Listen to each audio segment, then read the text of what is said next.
Ayah, bolehkah aku bertanya sesuatu? Tentu saja, Sarah. Kamu mau bertanya apa, Sarah? Tadi teman Sarah bercerita tentang ayahnya di kelas. Katanya ayahnya berhenti kerja karena uangnya haram. Padahal ayahnya kerja dari pagi sampai malam, ayah. Capek banget.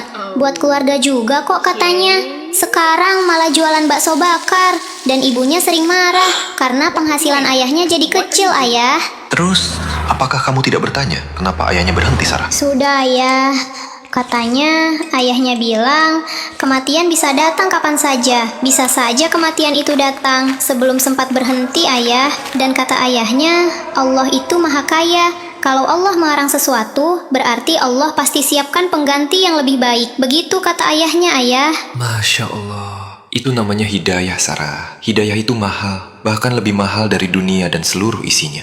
Sarah, bicara halal dan haram tidak bisa dilihat dari seberapa capek seseorang bekerja. Kalau ukurannya pergi kerja dari pagi sampai malam, maka pencuri itu lebih capek dari kita, Sarah. Karena dia bisa keluar lebih pagi dan lebih malam, Sarah. Kalau dipikir-pikir, bener juga sih ya. Kalau tolak ukur halal sebuah pekerjaan cukup dengan alasan demi keluarga, maka para koruptor juga boleh korupsi. Karena rata-rata mereka korupsi demi keluarga. Demi istrinya berpakaian mewah, demi anak-anaknya sehat dan berpendidikan tinggi. Nah, jika demikian, bagaimana menurutmu, Sarah? Apakah alasan demi keluarga masih bisa kita jadikan tolak ukur halalnya sebuah pekerjaan, Sarah? Kalau seperti itu, tentu tidak, ayah. Kalau tolak ukur halalnya sebuah pekerjaan hanya dari keringat, maka para begal juga berkeringat saat membegal, Sarah. Bahkan mereka bisa mengeluarkan keringat dingin saat diburu polisi. Lantas, apakah profesi begal bisa menjadi halal, Sarah? Jelas tidak, ayah. Terus, bagaimana kita tahu pekerjaan itu halal atau tidak, ayah? Tolak ukur halal atau tidak itu sederhana, Sarah. Selama tidak ada larangan dari Allah dalam pekerjaan itu, maka itu halal. Dan ketika seseorang meninggalkan sesuatu yang Allah larang, itu bukan sekadar kehilangan, itu ujian. Ujian? Ujian apa, ayah? Ujian yang ayah maksud, Sarah, adalah ujian apakah kita benar-benar percaya kepada Allah. Apakah kita yakin Allah akan mengganti dengan yang lebih baik, atau kita justru masih ragu dengan janji-janji Allah. Berarti ayah temanku itu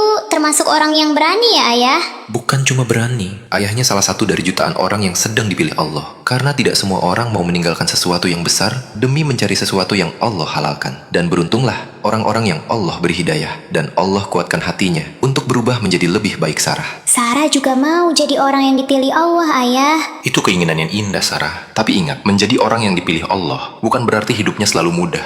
Justru, seringkali harus memilih yang berat saat orang lain memilih yang mudah. Harus berani jujur saat orang lain terbiasa berbohong. Harus tetap taat walaupun tidak ada yang melihat. Dan kadang, harus rela kehilangan sesuatu yang kita suka demi menjaga yang Allah suka. Tapi disitulah, Sarah, Allah melihat hati kita. Apakah kita benar-benar memilihnya atau hanya memilih yang enak-enaknya saja? Jadi, kalau Sarah ingin jadi orang yang dipilih Allah, mulailah dari hal kecil. Jujur, walaupun sulit, menolak yang haram, walaupun menggiurkan. Dan tetap berbuat baiklah, walaupun tidak dibalas. Karena setiap pilihan kecil itu akan membawa Sarah menjadi besar di sisi Allah. Berarti, jadi orang yang dipilih Allah itu harus kuat ya, ayah?